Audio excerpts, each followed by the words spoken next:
pwede po ba mag-work ang engineer's visa sa welding, sir? So, tinatanong niya kung pwede bang maging welder yung isang merong engineer's visa dito sa Japan. So, yan ang sasagutin natin sa video na ito.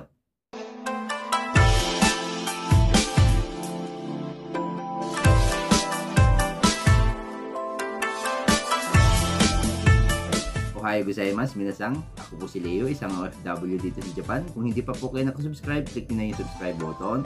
Mag-like po kayo sa video na ito, and then mag-comment po kayo kung mayroon kayong mga katanungan or suggestions. So yun na nga, sasagutin natin kung pwede bang magtrabaho as welder yung mga mayroong engineer visa dito sa Japan. So alamin natin kung pwede ba. Okay guys, so alamin natin yung mga trabaho ng mga engineer visa or specialist in humanities or international services. So yung mga trabaho nito ay nangangailangan ng knowledge and skill sa field of science, social science, natural science, and humanities. And then knowledge regarding sa engineering and information technology. And then thought and sense based sa culture and language ng mga foreign countries. Ito yung mga occupation na applicable sa engineer and humanities visa. So, halimbawa ito.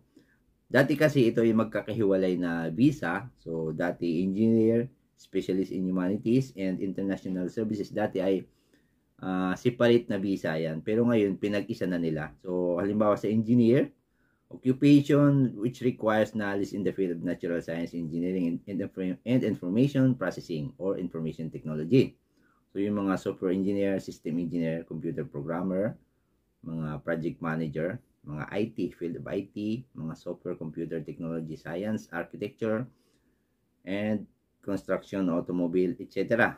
Mga automobile engineer, mechanical engineer, design engineer, architect, at iba pang mga nakagraduate sa engineering course. So, yun. And then sa specialist in humanities naman, ito yung mga occupation niya, tulad ng mga accounting, economic analyst, financial analyst, mga HR, yung mga management, mga management na trabaho. Trading, sales, marketing, and public relations. Sa international services naman, ito yung trabaho. So, mga teacher and instruction of foreign language, translator, interpreter, international PR, public relations, fashion, interior design, international product development, overseas transactions and trading, copywriting, and international services. So, yun yung mga trabaho talaga. So, hindi dito nabanggit yung mga sa welding, shipbuilding, hindi dito nakalagay. So, ito lang yung mga applicable na trabaho para sa mga engineer visa holders dito sa Japan. Kasi yung mga working visa, may kanya-kanyang scope lang yan. So, may mga kanya-kanyang limit din siya. So, ito naman yung occupation na hindi applicable sa engineer and humanities visa. Most of so-called blue-collar job and manual labor is not applicable to engineer humanities. So, nakalagay pa dyan yung not applicable, naka-capital yung, naka-uppercase yung not, hindi pwede talaga. Example, waiter, waitress, bartender, cashier at store, supermarket, restaurant, etc. Drivers, workers assembling, sorting, and packaging parts and products. Blue-collar workers at construction plant sites, ito yung sa mga genba, on-site construction workers, electrical workers, whose job mission doesn't include management and schedule, operation, staffing, etc. Dapat talaga yung mga trabaho nila ay mayroong kanri na tinatawag, yung management work. O tulad ditong management of schedule and operation. So, hindi sila pwede dun sa mga genba na tinatawag or construction site. Yung mga tinatawag na manual labors. Kasi yung mga engineer visa holder ay yung mga trabaho talaga nila ay mga clerical jobs o yung sa mga offices, yung mga trabaho. So, makikita nga natin yung mga uniform niyan, minsan walang uniform, naka-suits sila. Yung iba mga naka-suits. Depende na lang sa company kung mayroon talagang uniform yung company nila. Pero yung iba, naka-suits lang. Pag walang uniform, suits lang yung mga suot nila. Yung mga white-collar jobs na tinatawag.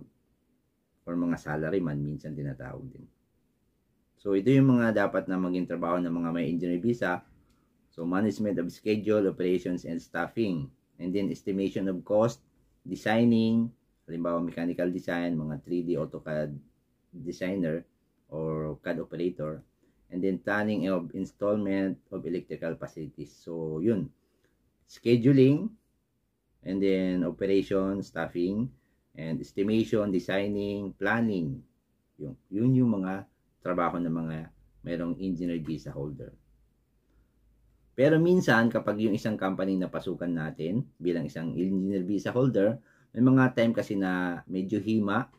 So, minsan, kahit nasa administrative department tayo, so minsan, tumutulong din tayo dun sa assembly area. Paminsan-minsan, kapag busy yung sa assembly area and then kulang ng tao, so minsan yung mga engineer visa holder ay nag-o-owen or nagsusupport dun sa assembly area, dun mismo sa production area. So tumutulong din sila. Kaya minsan yung mga trabaho ay, yun nga, napapasabak din sa assembly area minsan. So yung mga engineer visa holder talaga, kumbaga magaan lang yung trabaho, hindi yung mga manual labors. Kaya nga tinatawag na clerical job or office works, or sabihin na nating white collar job, hindi yung manual labors tulad ng mga welders. So kumbaga yung welders ay hindi talaga pwede na yung engineer visa holder ay magtrabaho bilang isang welder, kasi bawal yun sa scope ng isang engineer visa holder.